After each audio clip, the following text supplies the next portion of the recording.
said that, I think there were more positives tonight than maybe some of the previous fixtures. So it's all about taking what we can learn from these experiences and using them in the league.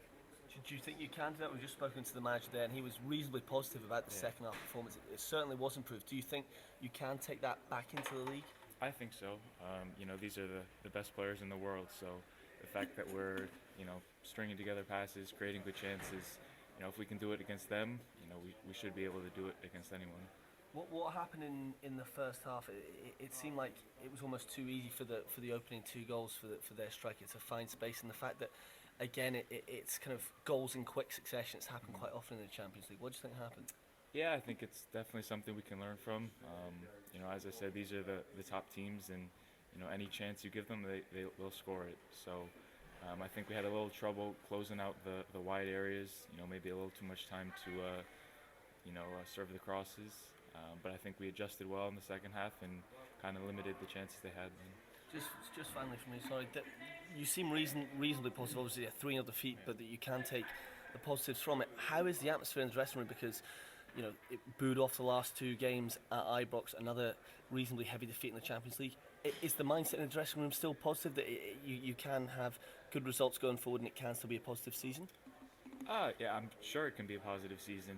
As I said, we're a locker room full of winners, and when you lose a game like that, 3-0, you're never happy.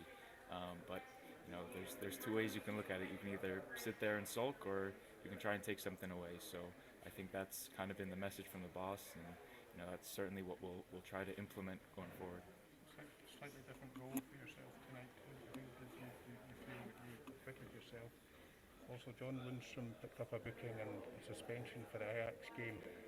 It's obviously going to be a big loss for you, but you're confident that yourself and others can fill in and perform without him? Yeah, I think that's kind of been the story of the season so far.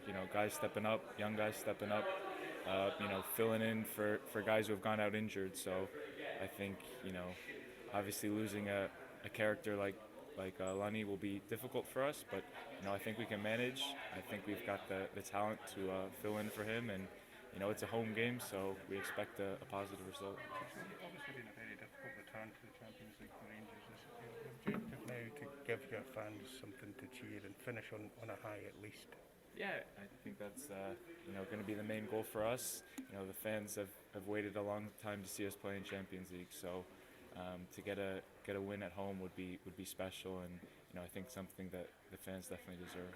You can take part in the fact that chances-wise, you probably perform better tonight than any other stage in the competition so far.